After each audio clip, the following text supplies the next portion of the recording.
Vamos a la última parte entonces, a ver si llegamos a hacer el caso, son los tipos de adopción. El nuevo código prevé un tipo de adopción que nosotros antes teníamos, no es que es nuevo, lo teníamos, pero no lo teníamos regulado. Es como el fideicomiso testamentario que está ahí, pero no sabemos qué es.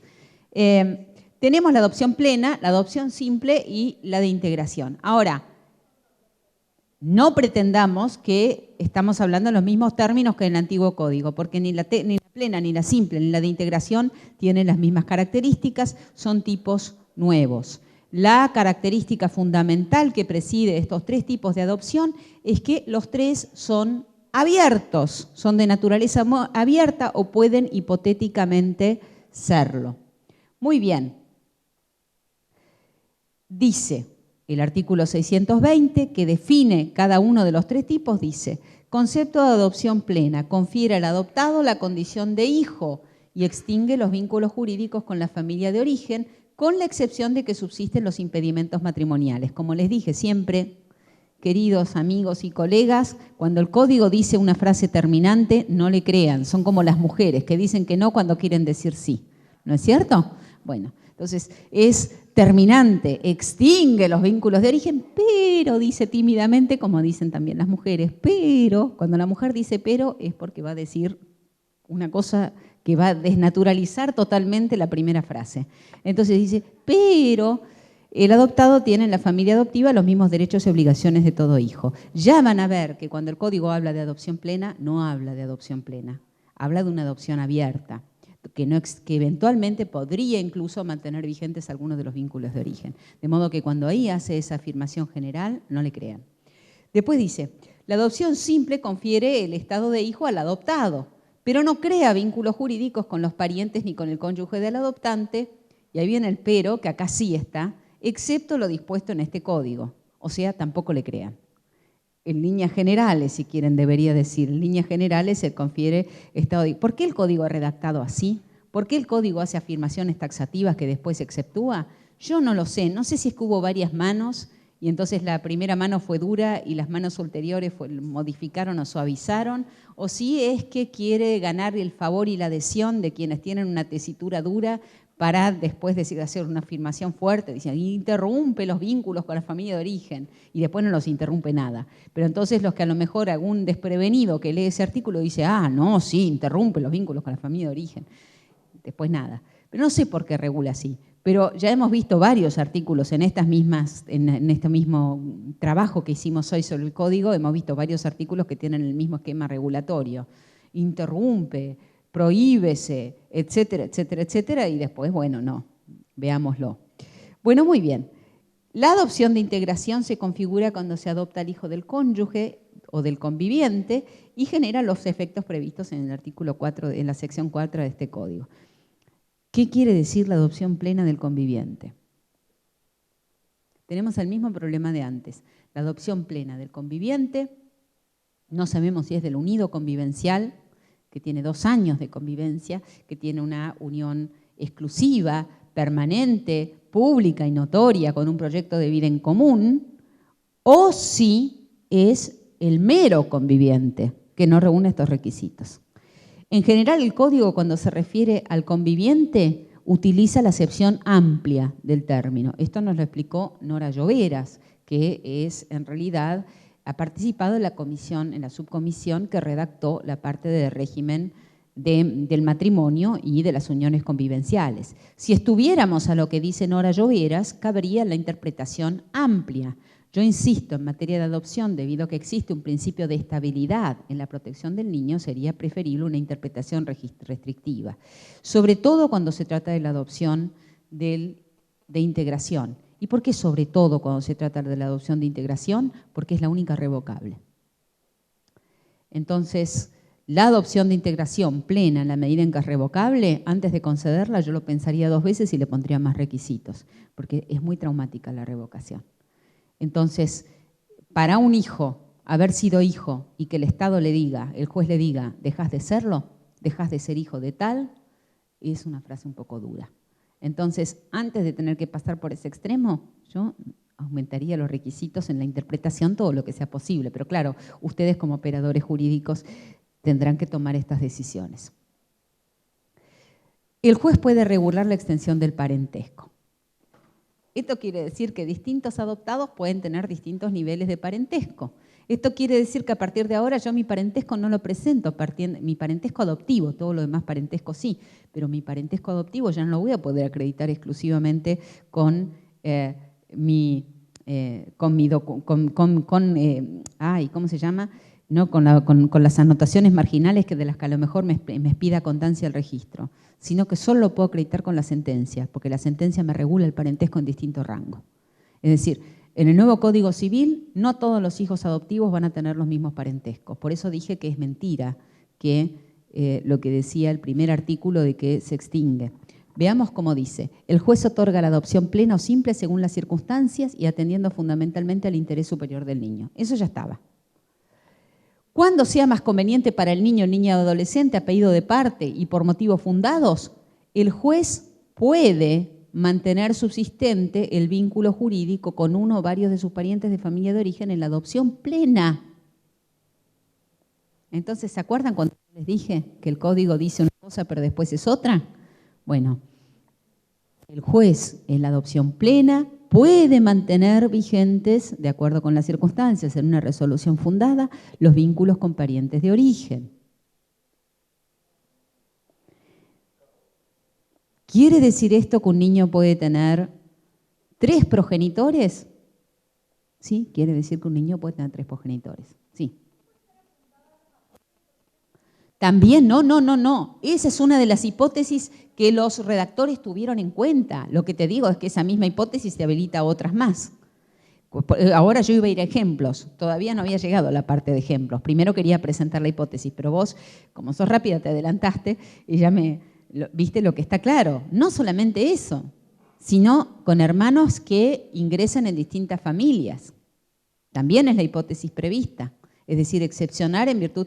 Pero nuevamente, ¿podría un niño tener 6 abuelos? 6 abuelos, 3 pares de abuelos.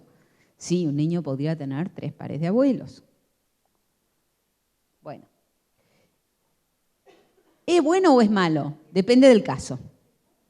Sí. Eso es lo que yo escuché decir. Yo tengo alguna duda porque no siempre cuando se suma, es decir, algún político actual dijo que en la política 1 más 1 no es 2, ¿no es cierto? Bueno, en la adopción y en la vida personal no siempre 1 más 1 es 2. Es decir, cuando yo sumo, yo pienso en los chicos que tienen familias ensambladas y en los chicos que tienen situaciones familiares en las cuales los padres se divorcian y llega el cumpleaños y los chicos se dividen en 2 a lo mejor.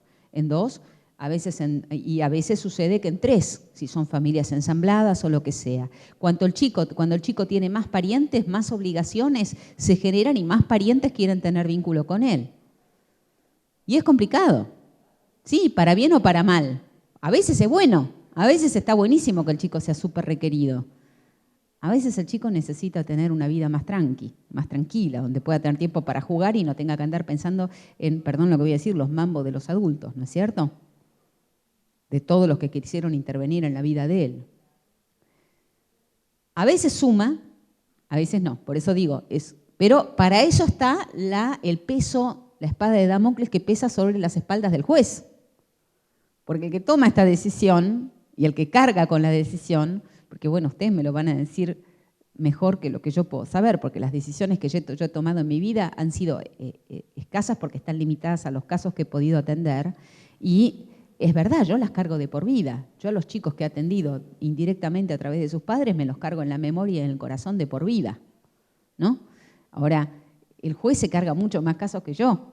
Entonces, yo me imagino, si yo me lo sufro, si yo me acuerdo de los chicos y de las situaciones que tuvieron, cuánto más ustedes. Estas decisiones son decisiones que son muy comprometidas. Ahora, a veces suma, estoy de acuerdo. No sé si siempre suma. En todo caso, lo bueno es que el juez puede abrir o cerrar la canilla según lo que le parezca. Sí. Ya había fallos. Ya se hacía. Yo vuelvo a decir lo que dijimos antes. El código es lo que los jueces dicen que es. Siempre fue así. Fue así en la época de Vélez y es así ahora. El código es, o sea, con el código de Vélez es así ahora. El código es lo que los jueces dicen que es en última instancia. Entonces, se abre la posibilidad de mantener subsistente el vínculo con uno o varios parientes de la familia de origen. La bondad de esta disposición depende de la bondad del juez. Es decir, de si el juez ha podido valorar adecuadamente la circunstancia, y yo sugeriría o diría que una manera adecuada de salvar, acabo de recibir un fallo ahora en el recreo, por el cual por primera vez se atribuye responsabilidad al Estado por una mala actuación, por una condena errónea de un juez. Entonces, yo le diría, para salvar responsabilidades y para cuidarse bien, antes de esta resolución que mantiene subsistente el vínculo de parentesco, yo la haría fundar con un dictamen del equipo interdisciplinario o de alguna persona que pueda asegurarme que eso es bueno. Porque entonces tengo una declaración de hecho, un estudio que me comprueba en los hechos lo que yo voy a decidir de derecho. Es decir, no soy yo el que tomo la decisión, sino que alguien me informa que eso es conveniente para el niño y eso me sirve para motivar la decisión que yo voy a tomar para que sea fundada. Entonces, como sea, esta puerta que se me abre, que me permite tener vínculo con uno o varios parientes de la familia de origen en la adopción plena, yo procuraría que esté adecuadamente fundada sobre la base de un estudio en el cual yo le preguntaría deliberadamente al que va a realizar el estudio, como van a ver en los fallos que yo les puse, le preguntaría que me informe específicamente si es conveniente o no al interés del menor mantener los vínculos con... entonces, de alguna manera, la decisión deviene fundada y, aunque esté bien o aunque esté mal, tenemos algún elemento más. Y también que me haga una prospectiva de la conveniencia o no del niño y cuál sería el tipo de vínculo que considera conveniente para el niño. Porque una vez que salió la sentencia de adopción, en la Argentina no tenemos monitoreo posadoptivo. Eso no quiere decir que las personas, los padres adoptantes tengan que ser controlados, sino que sería bueno que pudieran ser acompañados. Una vez que el juez tomó la decisión, como no hay recursos y como no hay manera, salvo que haya una emergencia de un conflicto, la cosa no va a saltar. Entonces, una manera de ayudar sería, primero, evaluar si las partes que van a ser integrantes de la adopción pueden tolerar, pueden absorber este régimen de visitas. Es decir, por ejemplo, si los progenitores adoptantes y los padres adoptantes pueden absorber el régimen de visitas o no. Porque hay padres adoptantes que no están en condiciones de tolerarlo. Y puede ser muy disfuncional al vínculo que es definitivo para el chico, habría que ver cómo instrumentarlo. En ese caso requiere un trabajo previo para que la decisión que tome el juez sea sustentable en los hechos y no solamente en el texto que el juez redacta, que puede ser muy prolijito y muy adecuado a derecho, pero en los hechos que no se pueda sustentar. Entonces, yo haría, como hicieron ustedes con ese caso polémico que ustedes contaron y que se resolvió también, haría un trabajo previo con todas las partes para que la decisión del juez sea apenas un epifenómeno. E incluso diría, las partes están de acuerdo, si pude lograr ese acuerdo, en mantener subsistente el vínculo con la familia biológica. Porque eso es lo que mejor me asegura que esto funcione como tiene que funcionar. Muy bien. Y crear vínculo jurídico con uno o varios parientes de la familia del adoptante en la adopción simple. Es decir, ni la adopción plena tiene los vínculos, ni la adopción simple se limita al parentesco con el adoptante. ¿Se dan cuenta? En ninguno de los dos casos conservamos ese tipo de limitaciones y en ambos casos es posible varias cosas. En este caso no se modifica el régimen legal de la sucesión, ni de la responsabilidad parental, ni de los impedimentos matrimoniales. Está bien. Impedimentos matrimoniales está claro. La responsabilidad parental en todos los casos la tiene un solo progenitor, que es el adoptante. Es decir, por eso te vuelvo a decir, la hipótesis que acá está planteando es el mantenimiento del vínculo con el padre. Porque por eso es que está diciendo lo de la responsabilidad parental. Porque podría darse la hipótesis de que coexistan dos progenitores biológicos con dos progenitores adoptivos y que el chico tenga 4 padres. Por eso habla de la regulación de la responsabilidad parental. La tienen los adoptantes y quedan excluidos los progenitores adoptivos, que además de eso, según el régimen anterior y con el régimen nuevo, la privación de la responsabilidad parental causa automáticamente, la declaración de la situación de adoptabilidad.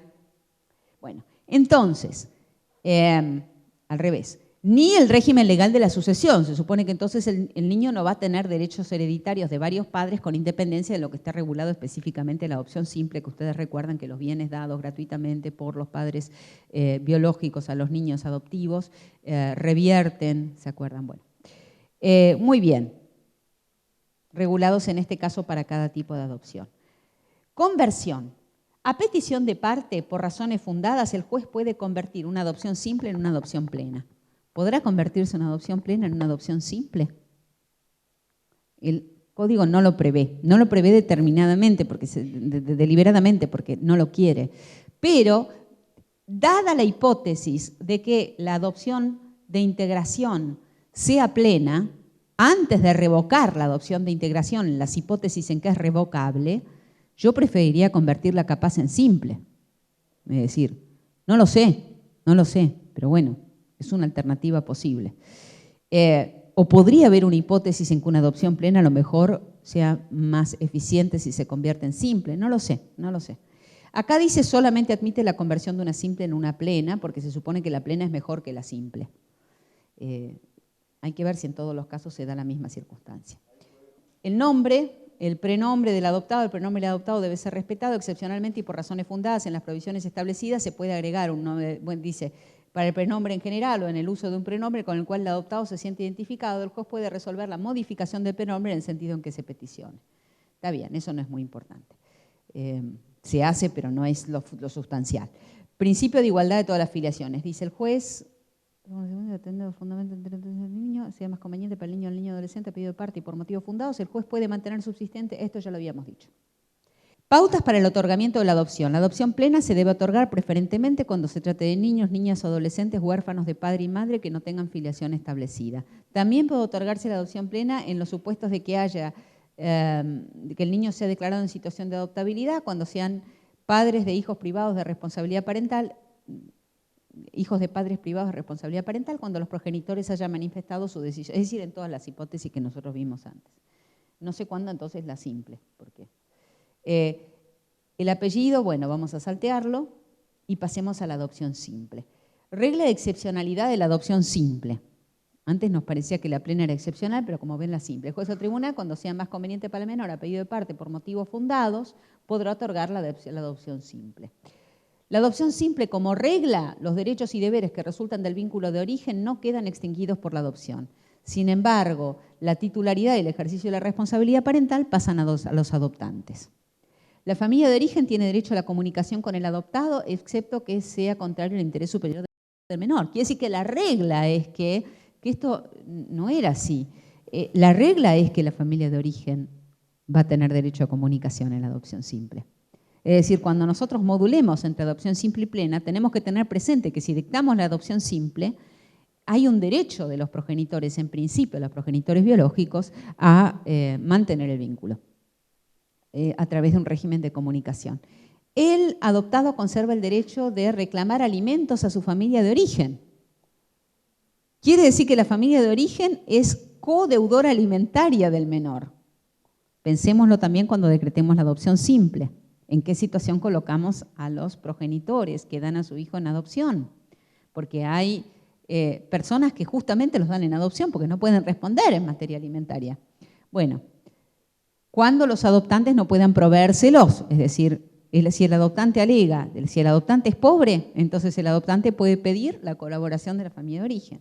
El adoptado que cuenta con la edad y grado de madurez suficiente o los adoptantes pueden solicitar que se mantenga el apellido de origen y el derecho sucesorio se rige por lo dispuesto en el libro quinto, que es más o menos lo que ya conocíamos.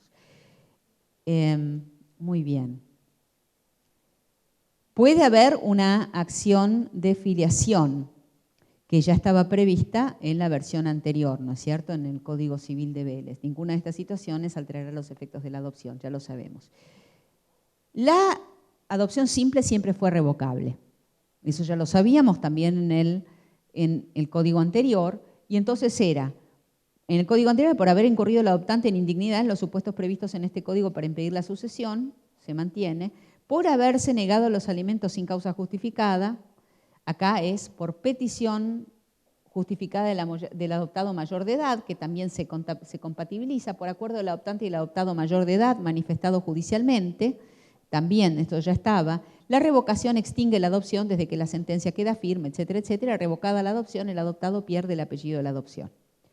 Muy bien, el nombre tiene mucha importancia en la regulación del nuevo código. Efectos entre el adoptado y su progenitor de origen pasamos ahora, perdón, a la adopción de integración.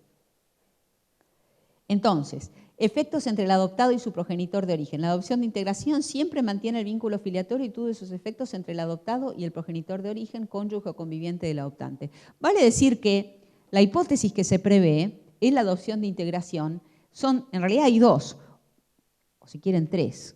Una es la hipótesis de que uno de los dos progenitores biológicos falleció. En ese caso es fácil, es la más fácil de todas, que haya un adoptante de integración cuando uno falleció. La segunda es más o menos fácil, pero está, que es el padre, el progenitor no conviviente, no presente. ¿No es cierto? También es más o menos fácil porque entonces estamos supliendo la ausencia. El problema es que esta regulación admite, sin lugar a dudas, la hipótesis del progenitor presente. Es decir, depende del juez si se la da o no se la da. Pero en última instancia la regulación no excluye nada, porque de hecho los vínculos de origen se mantienen. Y entonces podrían coexistir clarísimamente un progenitor presente con un adoptante pleno. Porque en última instancia el juez en su resolución, según la adopción plena, también puede mantener vigentes los vínculos de origen. Los efectos entre adoptado y adoptante, la adopción de integración produce los siguientes efectos. Si el adoptado tiene un solo vínculo filial de origen, se inserta a la familia del adoptante con los efectos de la adopción plena. Las reglas relativas a la titularidad y el ejercicio de la responsabilidad parental se aplican a las relaciones entre progenitor de origen, adoptante y adoptado. Si el adoptado tiene vínculo filial de origen, se aplica el artículo 621. En síntesis, lo que está diciendo, perdónenme, el artículo 631, inciso B, es que el juez puede dictar, y este es el comentario unánime de la doctrina, de esto no hay discusión. En el caso de que haya doble vínculo filial, el juez puede decidir si da adopción simple o plena, y si da adopción simple o plena, puede decidir cuál es la extensión del grado de parentesco.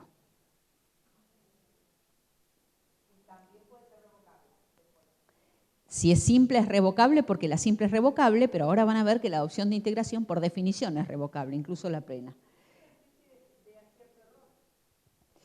Es un problema muy grande porque el tema es el problema que se funda. Si la adopción tiene un elemento frágil en su fundación, porque se funda en la voluntad y no en la conjunción del deseo del hijo y todo lo demás con la sangre, que es un elemento fuerte, acá además se funda en la inestabilidad de una relación de pareja. Sí.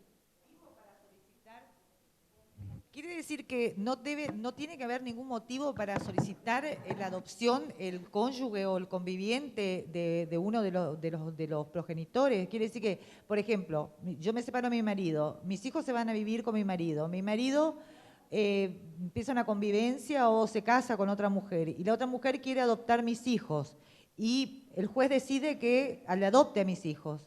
¿Puede pasar eso? Porque yo quiero saber, porque perdónenme que les diga, otra vez me pasó que tengo una persona que me ganó de mano. Yo iba a llegar, primero los estaba preparando en el golpe de impacto, pero me ganó otra vez de mano. La cuestión era que yo hasta ahora les dije que un niño podría tener 4 padres, porque no quería empezar de entrada con lo que podría pasar. ¿Qué pasa si los dos progenitores de 2 familias ensambladas, es decir, el padre se vuelve a casar, la madre se vuelve a casar, adoptan? El chico tiene 2 padres adoptivos de las diversas familias ensambladas, más los 2 progenitores biológicos que andan dando vuelta por ahí, capaz. De repente tiene 6. Que pueden subsistir en su carácter de progenitor, rota que fuera la alianza. Y un horizonte al que yo todavía no los quise asomar es qué pasa si en el futuro la madre se vuelve a casar, se divorcia del adoptante integrativo, se divorcia y se vuelve a casar y otra vez el nuevo marido quiere adoptar al hijo que ya está adoptado previamente. No hay ninguna norma que prevea la hipótesis. Por favor, rápidamente 4 razones grosas para oponerme a que esa mujer adopte a mis hijos. Rápidamente, por favor. 4 razones. No. Lo peor de todo es que podría suceder que el otro padre esté de acuerdo, porque en última instancia es una joint venture en el que todos pagan alimentos. Sí. Claro, lo que hay que ver, la razón es el interés del niño. No es el interés del niño multiplicar las figuras parentales de manera indefinida. Porque entonces si se vuelve a casar y si se vuelve a casar y si se vuelve a casar. Pero la norma no previó esa hipótesis. Y perdónenme, el esposo compulsivo, es decir, el reincidente compulsivo existe. El que se casa y se vuelve a casar y se vuelve a casar y se vuelve a casar. Más ahora que los divorcios van a ser tan fáciles. Eso es lo que dice perfectamente bien la doctrina cuando comenta. ¿Cuál sería el interés de, que yo lo he leído, yo lo leí, pero dije, no conocen la realidad. ¿Por qué? ¿Cuál es la realidad? Es decir, no conocen la realidad por lo menos que yo he visto y conozco. Ustedes habrán escuchado hablar del síndrome de alienación parental, entre otras cosas. Una cosa que sucedería, lógicamente, es que si yo me vuelvo a casar, si yo me divorcio y me vuelvo a casar, entonces mi nuevo esposo puede querer ejercer, puede querer adoptar, simplemente porque me quiere tanto, tanto, tanto, y tanto lo quiere a mi hijo que también quiere ser padre de mi hijo. Y si mi ex esposo no tiene ningún problema, ¿cuál es la historia? O sea, es un ex esposo presente, pero no importa, ¿cuál es el problema? Sumar. Sumo vínculos. Hay más personas que cuidan de él. Eso podría ser una razón buena. Pero ahí, doctora, nombramos a la mujer, al marido de la mujer y al padre. Sí. La idea es que quiere el chico. Porque en definitiva la adopción es para el chico. Nos ha pasado que chicos quieren que los adopte el marido de su mamá, pero con una razón fundada. No conozco a mi papá, viene muy poco, no lo veo. Ahora, si el marido de la mamá tiene muchas ganas de ser el papá del nene, poco me importa si el nene no quiere o no tiene interés. Digo, no solo se opone, sino el nene que se siente enfrente, porque la mamá es la que le dice... Sí. Si él te adopta porque él es tu papá, si él siempre fue tu papá, él te compra los juguetes, entonces el nene se sienta enfrente y uno le pregunta, ¿vos querés que te adopten? Sí, digo, el fundamento en ese caso de la adopción, ¿es el interés del nene? No, ese es el problema, muy bien, ese es el problema de la estructura de la adopción de integración, que es benéfica, pero que tiene sus bemoles, porque en última instancia está fundada en dos quereres, el querer de ser el padre y la unión. Entonces, digamos, aunque es una institución muy benéfica, es sobre todo benéfica cuando está faltando el otro progenitor, ya sea porque está ausente, ya sea porque no ejerce la función. Entonces yo diría, el juez cuando la aplica tiene que ser restrictivo, sobre todo porque es revocable y porque esa segunda razón de la adopción de integración, sobre todo con el matrimonio, así como lo plantea el mismo Código Civil, es frágil. Es decir, una de las dos patas de la adopción de integración es frágil. Entonces, convendría que la buena intención que tienen los redactores o que tienen por lo menos los comentadores que participaron en la reforma realmente se satisfaga, y es que esta institución solamente funciona ante la ausencia o la carencia de un progenitor. Pero no es lo que dice el texto. No es lo que dice el texto para nada, para nada de nada.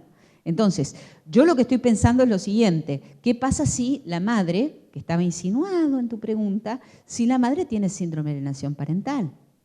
La madre quiere suprimir la figura del padre biológico de la vida de los hijos. ¿Cuántas veces? ¿Qué va a hacer la madre? Va a decir, adopto, aunque no pueda suprimir al otro, que éste lo adopte, porque el otro es un inidóneo. Es más, le acabo de hacer una denuncia de abuso sexual. ¿No? Bueno, entonces, ahí está la perspicacia del juez. Es decir, paremos la pelota un minuto, vamos a pensar. Los progenitores de origen deben ser escuchados. Esto responde a la pregunta que me hiciste vos. Los progenitores de origen, privados o no de patria potestad, deben ser escuchados. Van a ser... Sí, dice deben ser escuchados.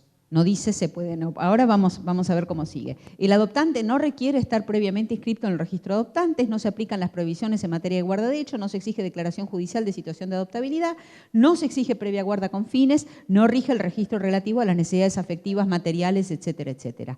No dice que se aparte. Quiere decir que el juez, supongamos que se opone. Bueno, vamos a ver cómo sigue. Vamos a ver cómo sigue porque este es el...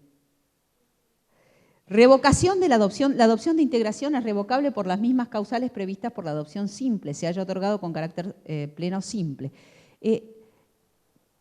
Las causales, si ustedes van a ver, vayan a ver causales de indignidad. Cuando vayan a ver causales de indignidad van a ver qué amplias que son las causales de indignidad. Pero las causales de indignidad remiten a las causales de revocación de la donación por causal de ingratitud.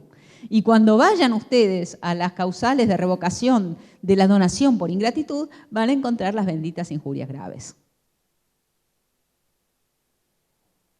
Yo creo que no se han dado cuenta de este circuito. Yo creo que, a mi criterio, como lo sacaron rápido, no se dieron cuenta de que estaban reenviando a la revocación por ingratitud, que es tan amplia.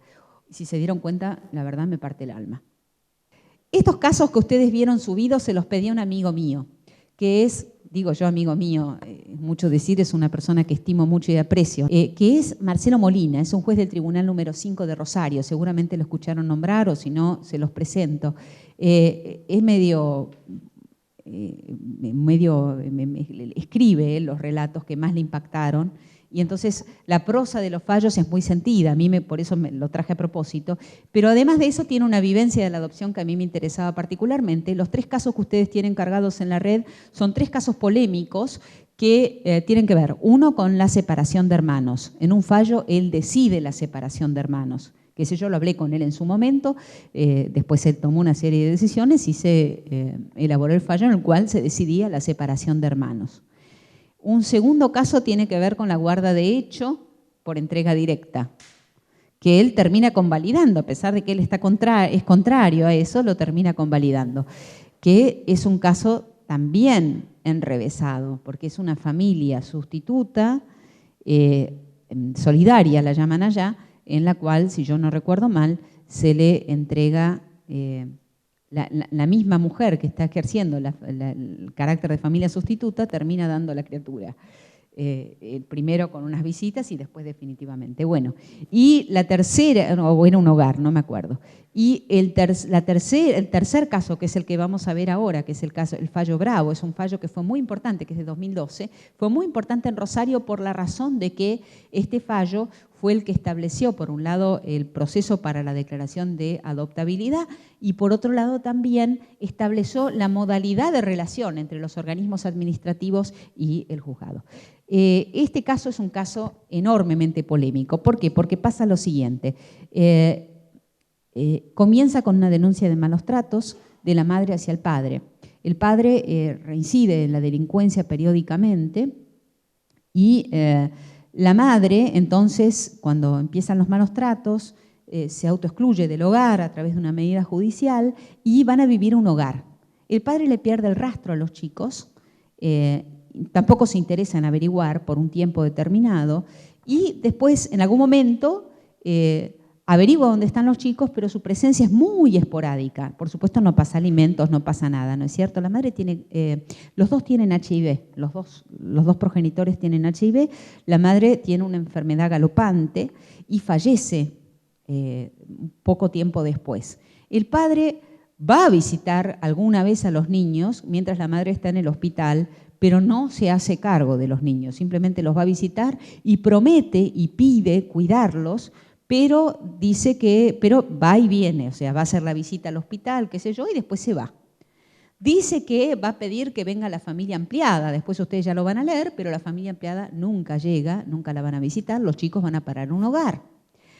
No, a una familia solidaria. La cuestión es que mientras que los chicos están en la familia solidaria, todo esto empieza en 2008, la madre creo que muere en 2009, a partir de ahí empieza el proceso en que los niños ingresan en la familia solidaria y los niños están en la familia solidaria desde el año 2009 hasta el año 2012, más o menos, o 2010, 2012, una cosa así, sin que se tome ninguna determinación porque los organismos administrativos no la toman, en parte porque ni siquiera remiten los expedientes para que el juez pueda pronunciarse sobre el control de legalidad, porque se les extraviaron o no sé qué pasaba, no los enviaban. Entonces el juez, no teniendo los antecedentes, le intima al organismo administrativo que se pronuncie sobre, que dictamine, el organismo administrativo no dictamina, le vuelven a fijar un plazo para que dictamine, para que el juez pueda declarar la adoptabilidad. Bueno, demuestra los problemas graves de interacción que hay entre el organismo administrativo, que ahora están un poquito mejor en Rosario, pero que en ese momento estaban presentes.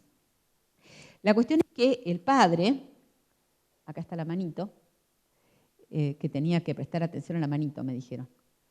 Ahora metí la pata acá. Ahí está.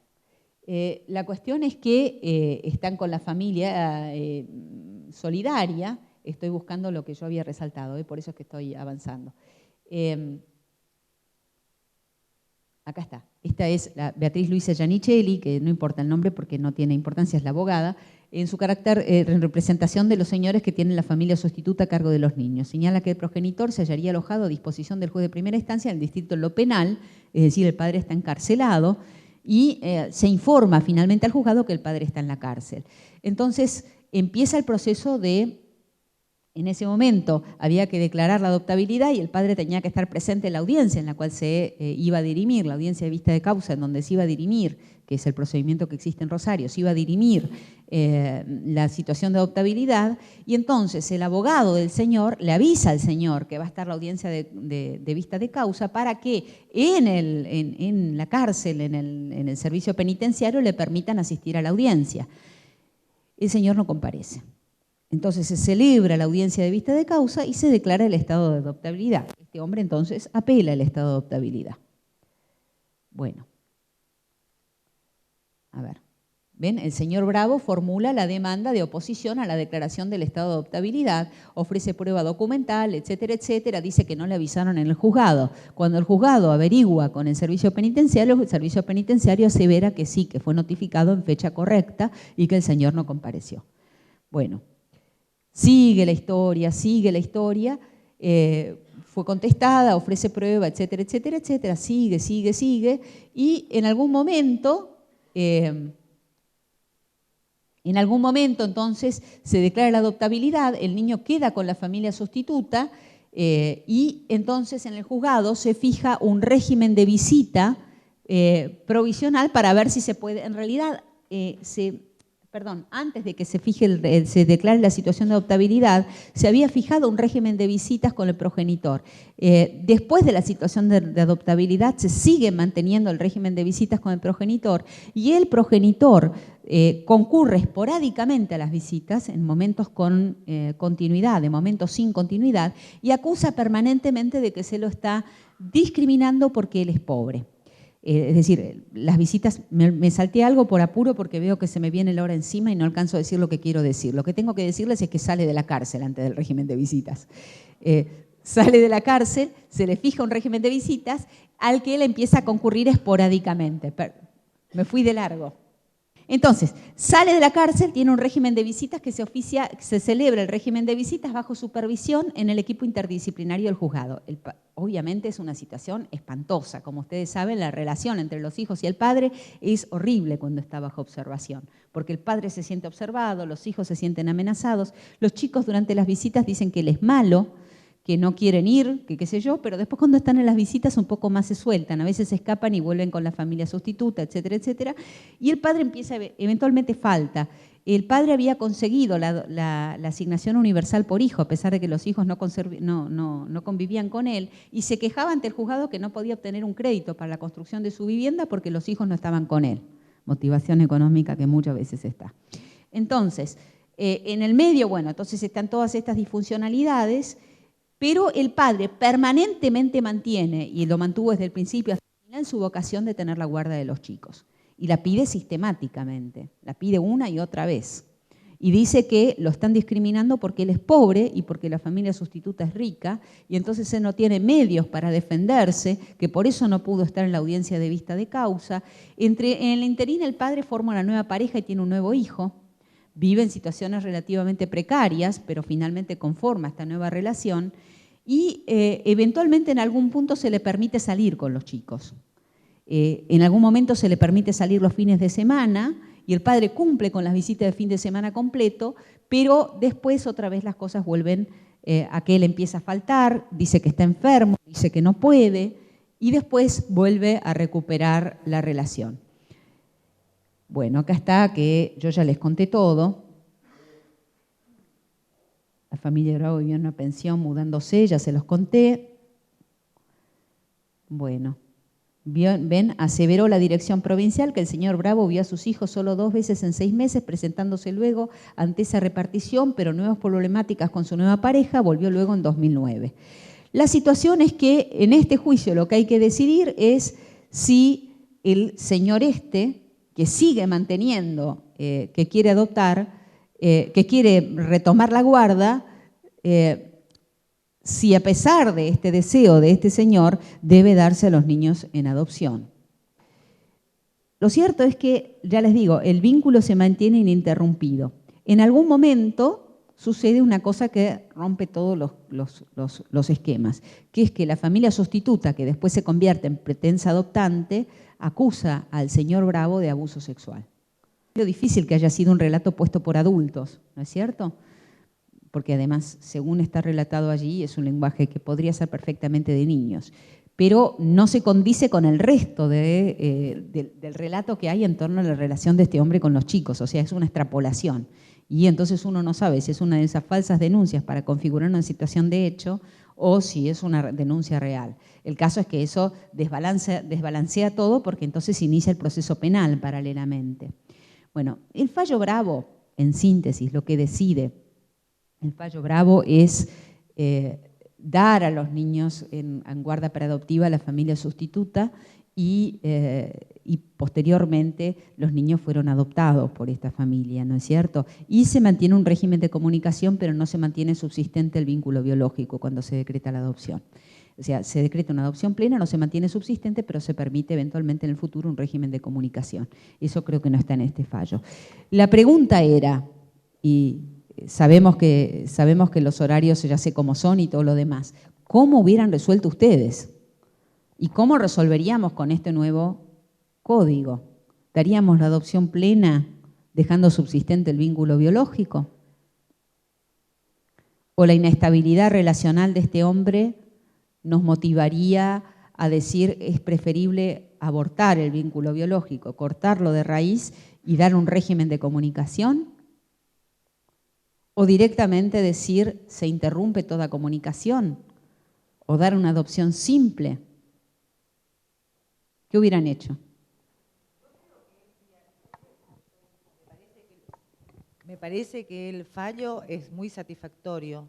Me parece que ha tenido en cuenta la situación y el interés de los menores, porque los menores vivían en un sistema de orfandad, de malos tratos, de violencia, de carencias y demás, tanto material como física, que la muerte de la madre le ha dejado en una situación aún más desventajosa, que el padre, que si bien ha después querido recuperar esa, tampoco ha demostrado fehacientemente que que esa era su intención, sino que la puede sostener. Claro, que me parece que más pasaba por el hecho de decir, bueno, por ahí me siento un hijo de pez y no voy a verle, que prefiero ir a verle una vez cada tanto. Y además yo pienso que lo que sí corregiría es el tema de la comunicación, porque al haber ya una denuncia de abuso sexual con respecto a la hija, puede producirse también con respecto al niño, porque no sé si había niños ahí. Es una denuncia, rige la presunción de inocencia, a pesar de la peculiaridad de las denuncias. Pero rige la presunción de inocencia en materia penal, pero en materia de menores tenemos que fijarnos el interés de los menores, que ya es diferente. Y estoy de acuerdo, pero ya sabemos, somos expertos en falsas denuncias cuando hay segundos intereses, ¿eh? Yo no digo que no, ya dije yo que el lenguaje era un lenguaje propiamente de niños. De niños, sí. Pero, existe, digamos, la duda, por lo menos, ¿no es cierto? O la posibilidad que haya sucedido. Entonces no podemos fijarle un régimen de visita o un sistema de comunicación cuando ha pasado una cosa tan lesiva para la integridad y la dignidad de la niña, ¿no es cierto? Para si es que pasó. Ahora, porque la niña puede haber contado eso, porque pasaba esto con los chicos. Los chicos tenían miedo de que no ser adoptados por la familia sustituta. Tenían miedo de eso y lo narraban específicamente y de eso hay constancias en autos. Y no sería la primera vez que un niño inventa algo porque se quiere asegurar algo. Una sola vez narra la chiquita, sí. Y ya estaban como, hace 3 años. Creo que estaban como 3 años juntos, sí. Creo que sí, por eso, 2 años, 3 años. No sé hacer cuentas, sí.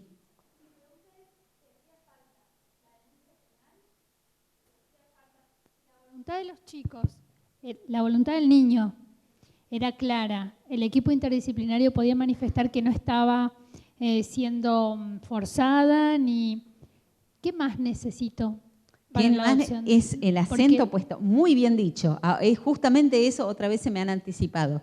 Muy bien dicho. El problema es el equilibrio que nosotros dijimos entre los tiempos del niño, donde cada minuto es una eternidad, porque no es como los tiempos del adulto, es la etapa formativa. Cada minuto es una eternidad.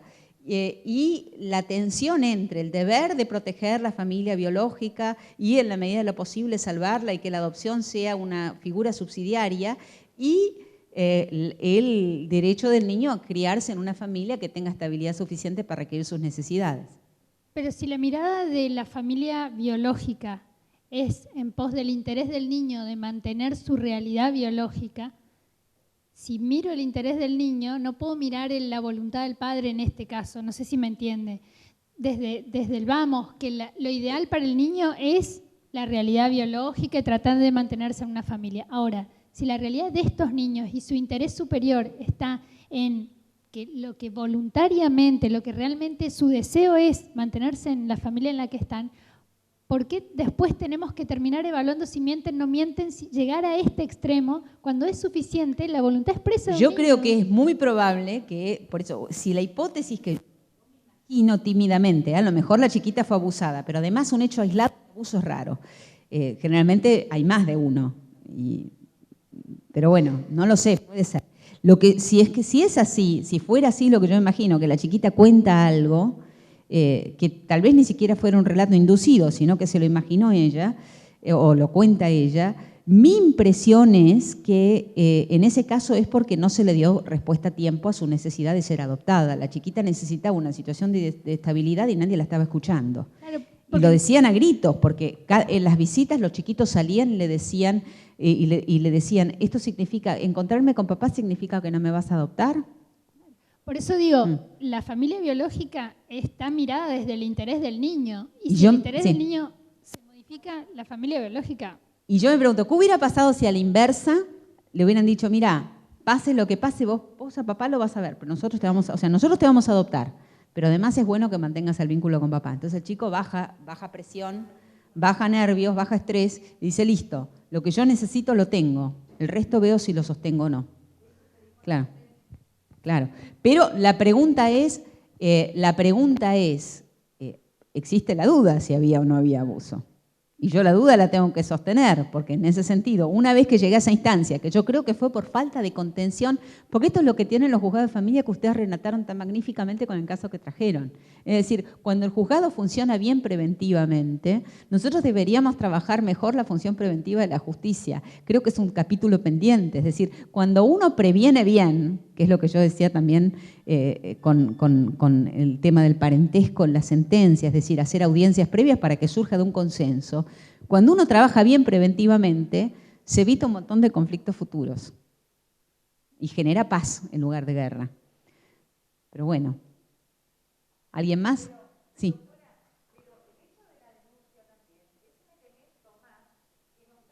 Que nos está diciendo que esos niños tienen claramente un interés y que ese interés está dirigido a que sean adoptados por los padres, por los adoptantes. Sea verdad o sea mentira, sea los mentira, niños o tal sea, cual. Lo único que Tal hace cual.